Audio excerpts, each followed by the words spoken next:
Two blondes rented a boat and went fishing on a lake every day. One afternoon, they caught 30 fish and were over the moon. Excited, one of them said, "Quick, mark this spot so we can find it again tomorrow." The next day, on the way to rent the boat again, she asked her friend, "Hey, did you mark the spot like I said?" Her friend proudly replied, "Yup, I put a big X on the bottom of the boat." The first one gasped, "You dummy! What if we don't get the same boat today?" On board an aircraft carrier, there are 3 generals, one American, one Russian, and one British. Suddenly, just for bragging rights, the American general says, "American soldiers are the bravest. Look, Smith, jump into the sea, swim around the vessel, and come back." Smith jumps into the sea, swims around the aircraft carrier, and jumps back. The American general looks at the other 2 and says, "Ha! Isn't this bravery or what?" The Russian says, "That's nothing. Look, Dmitri, come here. Jump into the sea, swim around the ship 3 times, kill a shark with a knife and come back." Dmitri jumps into the sea, swims around the aircraft carrier 3 times, kills a shark with his knife, and jumps back with the dead shark. The Russian looks at the other 2 and says, "Ha! Isn't this bravery or what?" The British general says, "That's nothing. Look, Thomas, come here. Jump into the sea, swim 10 times around the ship, kill a shark with your bare hands, and come back."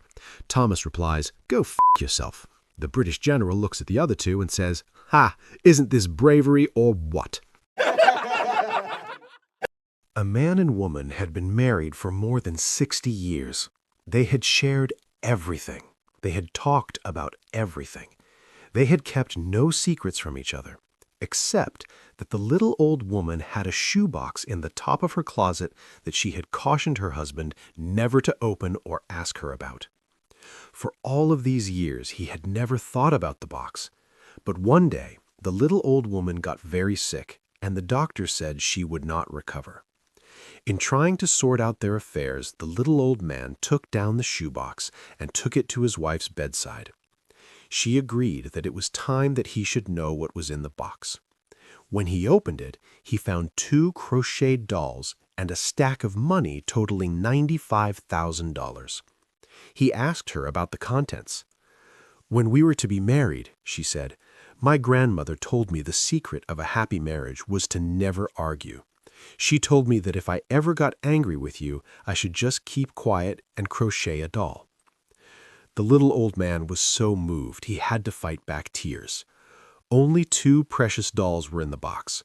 She had only been angry with him 2 times in all those years of living and loving. He almost burst with happiness. "Honey," he said, "that explains the dolls. But what about all of this money? Where did it come from?" "Oh," she said, "that's the money I made from selling the dolls." A professional engineer dies and, because of some misfiled paperwork, ends up in hell. Trudging through the sweltering heat, eventually he comes across Satan and says, "You know, with a little work, we can probably cool this place off." At first, Satan is enraged and prepares to unleash fury on this engineer for his insinuation. But then he thinks, it is a little unseemly hot down here. So he asks the engineer what he would need to cool it down, and before you know it, 6 weeks later, they have a working air conditioning system. Months later, many improvements have been made. One day, God's feeling particularly cocky, so he calls Satan down in hell and asks, "Hey there, buddy, hot enough for you?" To which Satan truthfully answers, "Actually, it's a nice 73 Fahrenheit down here. Perfect, really. And we've almost got escalators installed, making the whole toilet thing really a lot easier." God's confused, and Satan fills him in on the engineer that got mistakenly sent down there. God is furious. God says, "Well, that won't do. You've got to send him back up right away." Satan, "Not a chance. This guy is great." God, "I'll sue you." Satan, "Where are you going to get a lawyer?" A guy with a terrible stutter goes to the doctor.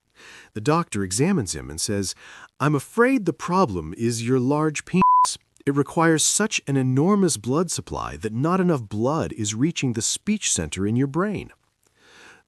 "Well, what can I do?" asks the guy. "We can do a penis reduction," says the doctor. "Can you do that?" "Sure," says the doctor. "Reduction, addition, we can do it all nowadays." And the guy says, I don't know. I'll have to think about it." A week goes by, and the guy just can't stand the stuttering any longer, so he returns to the doctor and asks for the penis reduction. The surgery goes great, the guy wakes up, and sure enough, his stutter is gone. After a couple of weeks with his normal-sized Johnson, however, the guy has second thoughts, so he returns to the doctor. "Doc," he says, "don't think I'm ungrateful. You solved my stuttering problem just like you said you would. However, I really miss my penis. You said you can do additions. I'd like you to put the rest of my penis back on." And the doctor says, "Fuck you." A young man shopping in a supermarket noticed a little old lady following him around. If he stopped, she stopped. Furthermore, she kept staring at him.